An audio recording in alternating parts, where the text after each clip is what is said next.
डाकुओं की घटना तो बहुत सुने होंगे, बहुत देखे होंगे, लेकिन आज की जो कहानी है डाकुओं की, वो बहुत ही अपने आप में बहुत ही भयानक है और बहुत ही मतलब कठिन परिस्थितियों में गुजरने के बाद डाकू बनते हैं लोग।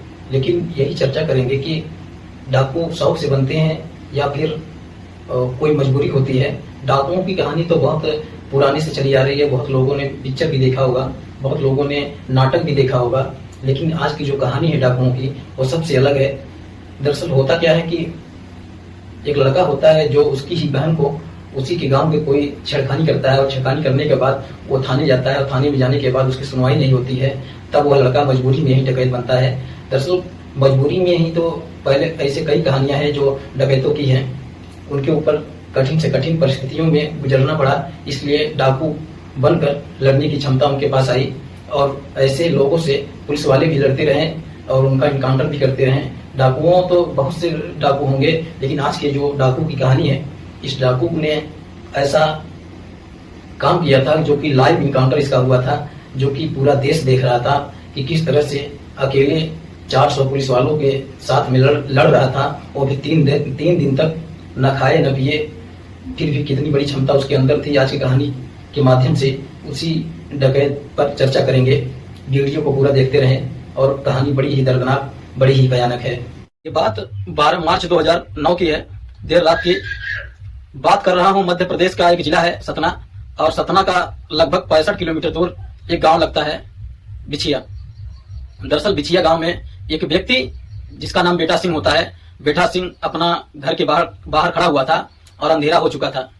एकदम से गोली चलने की आवाज आती है। जैसे गोली चलने की आवाज आती है तो बेटा सिंह को गोली लग जाती है और बेटा सिंह समझ जाता है कि गांव में डाकू आ गए हैं। जैसे डाकुओं की वाली बात आती है, दरवाजा खोलता है, घायल हो चुका था, अंदर जाता है और घर के हर एक सदस्य से कहता है कि अपने आप को जहां भी हो सके छुपा लो और बचने की कोशिश करना। ये बदमाश, ये डाकू, ये जरूर मारने की कोशिश करेंगे। बस बेटा सिंह ने परिवार के लोग सदस्यों को भी ये मैसेज ही दिया था कि इस बीच में उसकी मौत हो जाती है और बाहर से ताबड़तोड़ गोलियां चलना शुरू हो जाती है।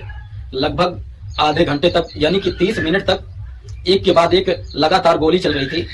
और इसी बीच में जो डकैत थे, जो डाकू थे, उन्होंने घर के चारों तरफ से डेरा डाला हुआ था और डेरा डालने के बाद पूरे घर के चारों तरफ से उन्होंने मिट्टी का तेल या कह सकते हैं केरोसिन को छिड़क दिया और केरोसिन छिड़कने के बाद आग लगा देते हैं और तब तक आराम से इंतजार करते हैं जब तक घर का एक एक सदस्य जल नहीं जाता। 11 सदस्यों की मौके पर मौत हो जाती है, जबकि एक सदस्य बचता है 12वां, और यहाँ से ये डाकू बहुत आराम से निकल जाते हैं, चले जाते हैं। ये खबर पूरे गांव में आग की तरह फैल ही जाती है। पुलिस को सूचना दी जाती है, पुलिस मौके पर आती है और देखती है 11 लोग मर चुके हैं और एक गंभीर रूप से घायल है। उसने अब मरने से पहले कोई कहानी बताती, ऐसा ऐसा हुआ था। अब 12 लोग मर चुके थे बिछिया गांव में और पूरे प्रदेश में ये इस बात को हंगामा खड़ा हो जाता है। अब पुलिस के लिए एक नाम सामने आता है, नाम था सुंदर पटेल, जो कि डाकू था। अब सुंदर पटेल को जिंदा या मुर्दा पकड़ने के लिए इनाम भी घोषित कर दिया जाता है। पुलिस लगातार कोशिश कर रही थी और पुलिस कोशिश करती इससे पहले किसी ने उसको जहर दिया और जहर देकर मौत के घाट उतार दिया। लेकिन पुलिस ने जो कहानी सुनाई थी, उस कहानी में कहा कि हमने इससे आमना सामना होता है और आमना सामना होने के बाद लगातार गोलियां चल रही थी और एक तरफ से 200 गोलियां चलती है, एक तरफ से 250 गोलियां चलती है और हमने 5 बदमाशों को मार गिराया, जिसमें सुंदर पटेल, भोला, श्रीपाल, नत्थू, खरभूषण। कुछ इस तरह से जो कहानी थी लोगों के पास पहुंची तो लोगों को यकीन ही हो चुका था, लेकिन पुलिस की कहानी थी। लेकिन गांव के ही किसी व्यक्ति से, उस जो सुंदर पटेल था उसके परिवार से किसी व्यक्ति से पूछा गया कि सुंदर पटेल मारा कैसे गया था। उसने कहा था कि वो थोड़ा गलत मिजाज रखता था, गलत सोच रखता था। किसी महिला ने उसको जहर दे दिया था, उसके सहित जो 3-4 और साथी थे वो भी मारे जाते हैं। लेकिन पुलिस ने अलग कहानी सुनाई। लेकिन आज की कहानी जो मैं आपको सुनाने जा रहा हूं, ये कहानी है एक असली इनकाउंटर की कहानी। इस इनकाउंटर को न केवल पुलिस ने बल्कि गांव वालों ने, बल्कि मीडिया के माध्यम से पूरे देश में उसको लाइव देखा था। और वो ऐसा इनकाउंटर था, एक व्यक्ति होता है और सामने थे 1000 पुलिस वाले। नमस्ते, प्रणाम, हर हर महादेव। मैं ओम प्रकाश पाल। आज की जो सच्ची घटना मैं आपको सुनाने जा रहा हूँ, ये सच्ची घटना है। उत्तर प्रदेश का एक जिला है चित्रकूट, और चित्रकूट जिले का ही एक गांव लगता है सुरवन। यदि ये बात कर रहा हूं साल 2001 के आसपास की बात है। गांव की एक लड़की होती है और गांव का ही एक दबंग व्यक्ति उस लड़की के पास जाता है। उस लड़की ने उस दबंग से बचने के लिए हर चंद्र कोशिश की, लेकिन उससे वो बच नहीं पाई। और दबंग व्यक्ति जिसका नाम होता है ब्रिजभान सिंह ने उस लड़की का रेप किया, और उस रेप की चीखों की आवाज गांव के हर एक सदस्य ने सुन ली थी, लेकिन कोई भी व्यक्ति ऐसा नहीं था जो उसका विरोध कर सके। वो लड़की रोती है, बिलबिलाती है, अपने बचने की तमाम कोशिश कर रही थी, लेकिन बच नहीं पाती। और ब्रिजभान जो अपने मंसूबों पे कामयाब होता है और वहां से आराम से चला जाता है।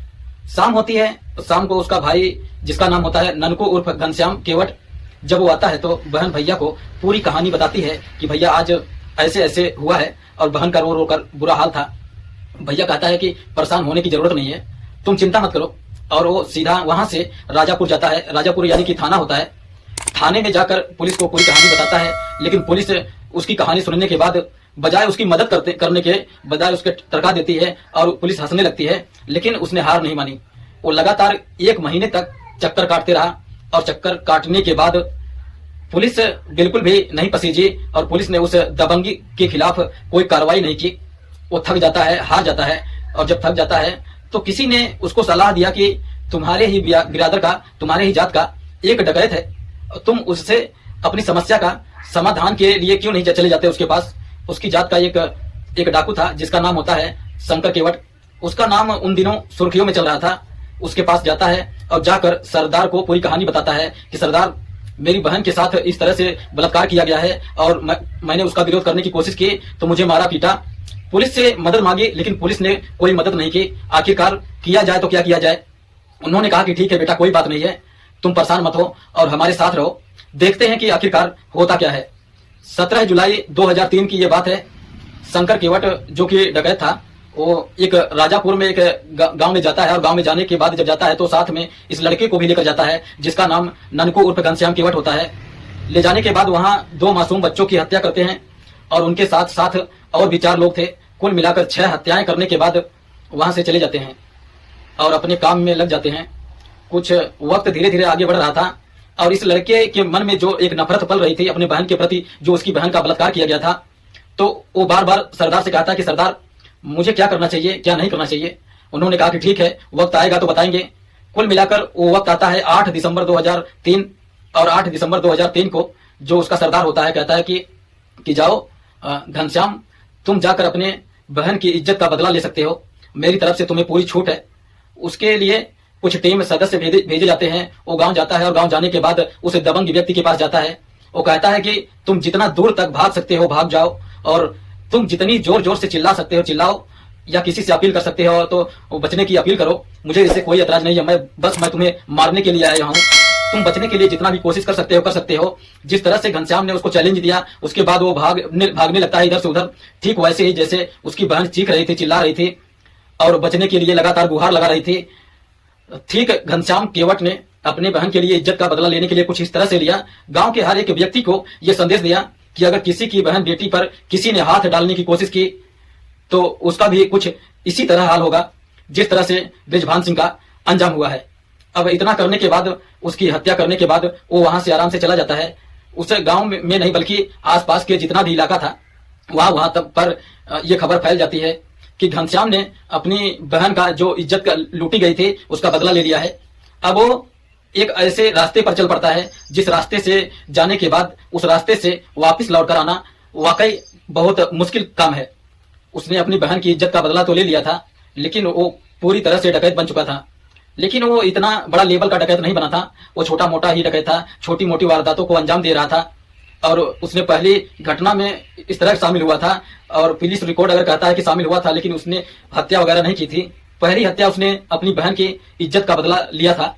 और दूसरा मौका आता है 21 जुलाई 2004 में। मणिपुर एक गांव लगता है, वहां पर एक व्यापारी के घर में धावा बोल दिया जाता है। व्यापारी का नाम होता है शिव कुमार केसरवानी, और उसने विरोध करना जब शुरू किया तो इसकी घनश्याम हत्या कर देता है। और हत्या करने के साथ साथ ही घर के 3 सदस्य होते हैं, इनका वो अपहरण कर लेता है और बाकी रंगदारी वसूली करता है। और इसके बाद तीनों को लेकर चला आता है। यहाँ से थोड़ा वो चर्चाओं में आना शुरू हो जाता है। अगला वक्त बीतता है। 7 अगस्त 2005 को चंडी गांव में ये फिर से चढ़ाई कर देते हैं।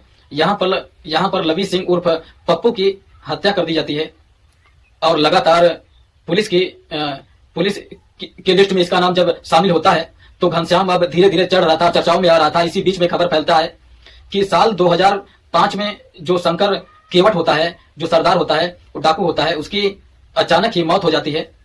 अब बाकी जो सदस्य थे उस गैंग के सब कहते हैं कि हमने सुरक्षा से घनश्याम को ही अपना सरदार मान लिया है, अब घनश्याम ही इस पूरे गैंग को संचालित करेगा। और 23 जून 2008 को जैसे जैसे वक्त आगे बढ़ता है, आगे वक्त बढ़ने के बाद वो कभी रंगदारी वसूलता था, तो कभी कभी किसी का अपहरण कर लिया करता था, कभी भी वारदात को अंजाम दे दिया करता था। साथ ही उनके पास पैसे अपने आप पहुंच भी जाया करते थे और इन पर कई सारे मुकदमे दर्ज हो जाते हैं। वो 8 मुकदमे दर्ज हो जाते हैं।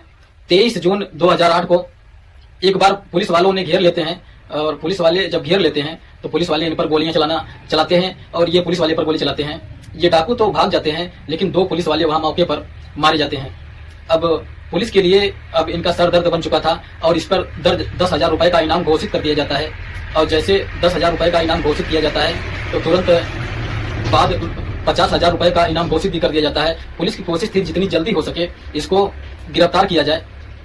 उन दिनों सरकार चल रही थी उत्तर प्रदेश में, मायावती मुख्यमंत्री थी और उत्तर प्रदेश में डीजीपी थे विक्रम सिंह। बात कर रहा हूं 16 जून 2009 की सुबह लगभग 11 बजे के आसपास चित्रकूट का एक थाना लगता है राजापुर, और राजापुर का ही एक गांव लगता है जमौली गांव दरअसल केवट बहुल्य गांव है और इसी की बिरादर के ज्यादा लोग रहते हैं। और तो यहां से एक इनपुट मिलता है पुलिस को कि यहां घनश्याम केवट आया हुआ है और आप अगर आकर उससे पकड़ने की कोशिश कर सकते हैं तो देख लीजिए। जैसे ही पुलिस को सूचना मिलती है तो राजापुर पुलिस तुरंत मौके पर पहुंचती है और मौके पर पहुंच जाने के बाद अब यहाँ बदमाश जो डकैतों में और साथ ही पुलिस वालों में जब मुठभेड़ शुरू होती है, लगातार फायरिंग भी हो रही थी, तो घनश्याम फंस जाता है और बाकी जो उसके साथी होते हैं वो मौका पाते ही वहां से भाग जाते हैं। लेकिन घनश्याम के भागने के लिए अब कोई रास्ता नहीं बचा था। घनश्याम दौड़कर एक घर में पहुंच जाता है। वो पूरे गांव में एक ही ऐसा मकान था जो पक्का बना हुआ था, जो 2 मंजिल बना हुआ था। वो उस मकान के अंदर जाता है और सब लोगों से कहता है कि तुम जल्दी से यहाँ से बाहर निकल जाओ, जितनी दूर जा सकते हो, क्योंकि पुलिस ने मुझे चारों तरफ से घेर लिया है। ऐसा ना हो कहीं तुम पर हमला हो जाए और तुम्हारे साथ कोई आपराधिक या कोई घटना घट जाए, तुम इसलिए यहाँ से भाग जाओ। घर वालों को सुरक्षित वहां से निकाल देता है और दरवाजे बंद कर लेता है। उसके बाद राइफल थी कुछ बड़ी मात्रा में, उसके पास कारतूस भी होती है और घर में खाने पीने का सामान रखा ही हुआ था। अब जैसे राजापुर की पुलिस ने उस पर गोलियां चलाना शुरू किया तो तुरंत ही उसने जवाबी कार्रवाई की और यहाँ एक के बाद एक लगभग एक पुलिस वाला उस मुठभेड़ में मारा जाता है। सूचना दी जाती है उच्च अधिकारियों को और जैसे उच्च अधिकारी के उस सूचना दी जाती है तो एसएसपी भी अपनी टीम के साथ पहुंच जाते हैं। अब मौके पर 3 सीओ आ जाते हैं, 5 आईपीएस ऑफिसर आ जाते हैं, डीआईजी, आईजी, और ये बात उत्तर प्रदेश के मुख्यमंत्री से लेकर डीजीपी हर किसी के पास पहुंच जाती है। अब टीवी की लाइव का न्यूज भी शुरू हो जाती है। कुल मिलाकर एक अकेला डाकू होता है जिसका नाम घनश्याम केवट होता है, जो कि एक 2 मंजिल मकान के अंदर कैद था, बंद था और वहीं से छूटकर पुलिस वालों पर वार कर रहा था। 16 जून 2009 की रात की बात है। रात हो जाती है, पूरी रात ऐसे बीत जाती है लेकिन वो उसका कुछ बिगाड़ नहीं पाते। अगला दिन आता है यानी कि 17 तारीख और 17 तारीख में लगातार जब मुठभेड़ चल रही थी, धीरे धीरे करके 4 पुलिस वाले मारे जाते हैं। 4 पुलिस वालों में जो मरने वाले थे, एक का नाम बैनी माधव सिंह था जो कि पीएससी का कमांडर होता है, एक एसओजी का कांस्टेबल समीम होता है, एक एसओजी का कांस्टेबल इकबालुद्दीन होता है और वीर सिंह होता है। धीरे धीरे करते करते 6 और पुलिस वाले गंभीर रूप से घायल हो जाते हैं। कई पुलिस वालों को गोलियां लग चुकी थी और कई 4 पुलिस वाले मर चुके थे। 6 गंभीर रूप से घायल हो चुके थे। अब पुलिस के लिए लगातार सर दर्द बना हुआ था कि घनश्याम को आखिरकार पकड़ा जाए तो कैसे पकड़ा जाए। सभी का मशवरा बना कि एक काम करते हैं, जो आसपास के घर हैं, ज्यादातर कच्चे मकान थे, उनमें आग लगा देते हैं और जब आग लगाएंगे तो ये बाहर निकलने की कोशिश करेगा और तब मैं इसको मार गिराएंगे। लगभग 60 से 70 घरों में आग लगा दी जाती है। वो जून का महीना था और 17 तारीख थी जून के महीने में बताते हैं कि उस वक्त लोग अपने अपने फसलों को उठाकर अपने घर में या तो बेचकर पैसे जमा कर लेते हैं, या तो फिर अपने घर में फसलें, अनाज, गेहूं जमा करके रख देते हैं। ज्यादातर घरों में आग लगा दी जाती है। किसी का गेहूं जल रहा था तो किसी का, बहुत सारे घरों के अंदर जो पैसे रखे हुए थे वो भी जल जाते हैं। किसी ने सुना कि अपने जेवरात रखे हुए थे और कपड़े रखे हुए थे, बहुत सारे जरूरत के सामान रखे हुए थे, उसे वो भी जलकर राख हो जाते हैं, खाक हो जाते हैं। और टेलीविजन पर ये लाइव टेलीकास्ट चल रहा था कि एक डकैत से मुठभेड़ चल रही है और बाकी पुलिस वाले हैं। लगभग 5 जिलों की यहाँ फोर्स आ जाती है। बताया जाता है लगभग 1000 पुलिस वाले थे। ये टाइम्स ऑफ इंडिया की रिपोर्ट कहती है। टाइम्स ऑफ इंडिया की रिपोर्ट के हिसाब से लगभग 55 घंटे तक मुठभेड़ जारी रहती है। जब 55 घंटे कंप्लीट हो जाती है, बिल्कुल एकदम शांत हो जाता है ये मामला। इस 18 जून 2009 की शाम लगभग 4 बजे के आसपास जब पुलिस वाले बिल्कुल शांत हो जाते हैं, पुलिस वालों को लगता है कि शायद अब वो मर चुका है और इंतजार कर रहे थे कि उधर से कोई कार्रवाई होगी तो वो फिर से गोली चलाएंगे या फिर कुछ देर के बाद जाकर देखेंगे। लेकिन मौका पाते ही घनश्याम छत कूदता है और छत कूदने के बाद वहां से भाग जाता है। लेकिन उस गांव को पूरे चारों तरफ से पुलिस ने घेरा हुआ था, वहां से भागने के कोई चांस नहीं था। तो वो एक नाले में जाकर छिप जाता है ताकि वहां से पुलिस उसे देख ना सके। तभी एक महिला की नजर पड़ती है और महिला कहती है कि घनश्याम इधर छुपा हुआ है। जब ऐसे कहती है कि इधर छुपा हुआ है, पुलिस वाले उसे देखते हैं और देखने के बाद उसे गोलियों से भून देते हैं। उसे कई गोलियां लग जाती है और लगभग 35 मिनट तक इंतजार किया जाता है कि ताकि वो कोई उधर से हरकत करे, कार्रवाई करे। तो कहीं ऐसा ना हो 4 पुलिस वाले मर चुके हैं और 6 पुलिस वाले गंभीर रूप से घायल हो चुके हैं, कहीं और किसी बड़ी वारदात को अंजाम न दे दे, तब तक वो मर चुका था। रात हो चुकी थी और उसके बाद फिर पुलिस ने उसको डेड बॉडी को कब्जे में लिया और पोस्टमार्टम के लिए भेज दिया। पुलिस ने इस मामले में बड़ी वाहवाही की थी कि साहब हमने मुठभेड़ के बाद एक छोटे से डाकू से लोहा लेने के लिए 1000 पुलिस वालों को सामने आना पड़ा।